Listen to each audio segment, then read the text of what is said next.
All right, there's been lots of responses that we're picking up here on Twitter with what you, the viewer, have to say about what's happening in Nigeria. Let me just read one or two of them. This is from Mason Tole saying, Nigeria in this time must ask for help as we're losing lots of innocent souls.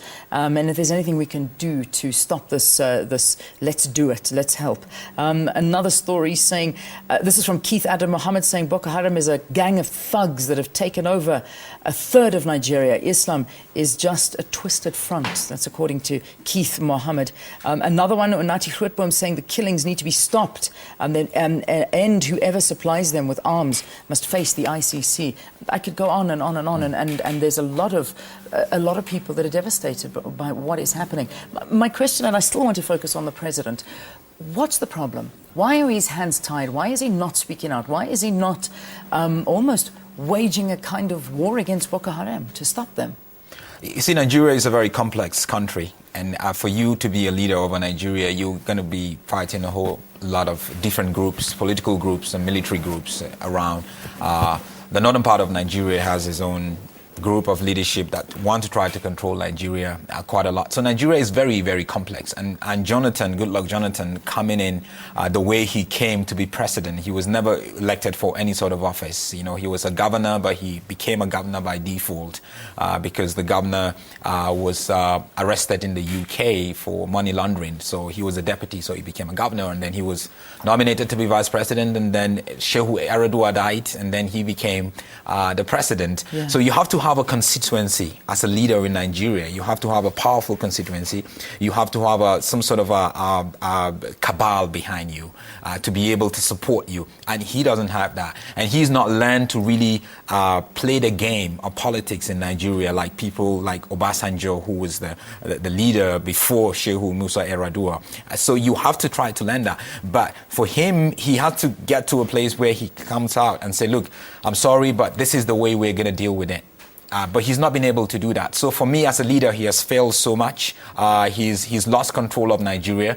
And sometimes I actually do feel that, you know, Goodluck Jonathan might be the last president of Nigeria. Wow. Maybe very soon in the next 12, 16 months, we might not have Nigeria with the way Boko Haram is going. Yeah, the way they've been going. It's an interesting question that somebody called John Jackson has put through to us, and pretty much a comment actually saying, surely Nigeria is a perfect example of why a secular state will never survive radical Islamic religion.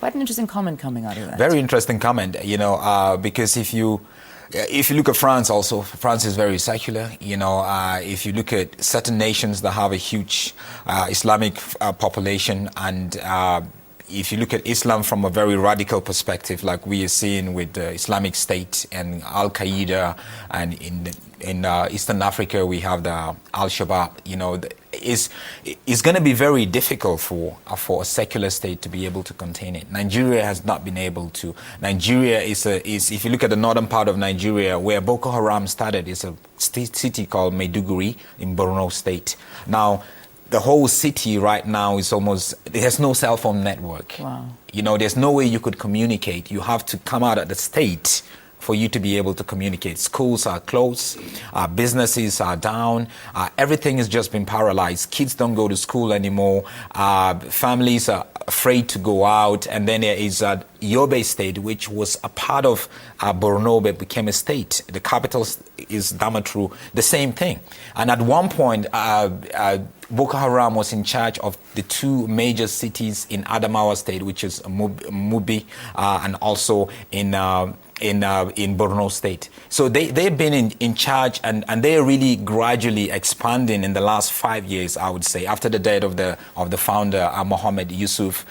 You know, they've been really expanding gradually. They have a lot of foot soldiers. They go into Cameroon, they go into Niger a little bit, you know, due to pressure. If they get a bit of pressure, they go in, and then they come in. And they're always gonna be able to push their ideology and make sure, you know, they force their way through it. It's sad, but you know, you could look at it and say this is a case of Christian-Muslim situation, but it's much more than that. Yeah. And Goodluck Jonathan and the whole leadership and even the military in itself, we have a military government, a military leadership that is very corrupt.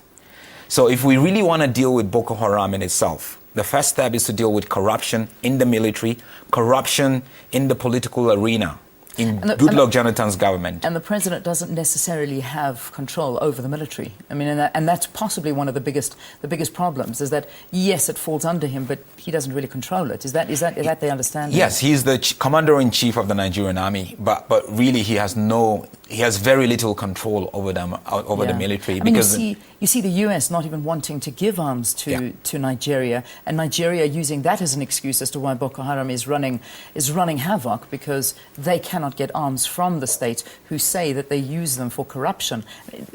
Is this the understanding that's happening as well? That's the understanding, and I agree with the U.S. The Nigerian ambassador to the U.S. came out a few months ago and said, look, Nigeria, we wanted to get arms to fight Boko Haram, but the U.S. is refusing to supply us with arms. But I wouldn't blame the U.S. because even in the Nigerian army, every year you get a security budget of $9 billion. But at the end of the day, only a little bit of it is being used to be able to do that.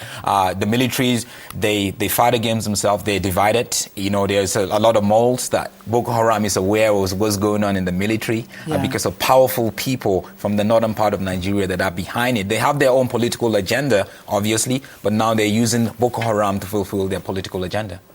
I don't want to, but I have to leave it there.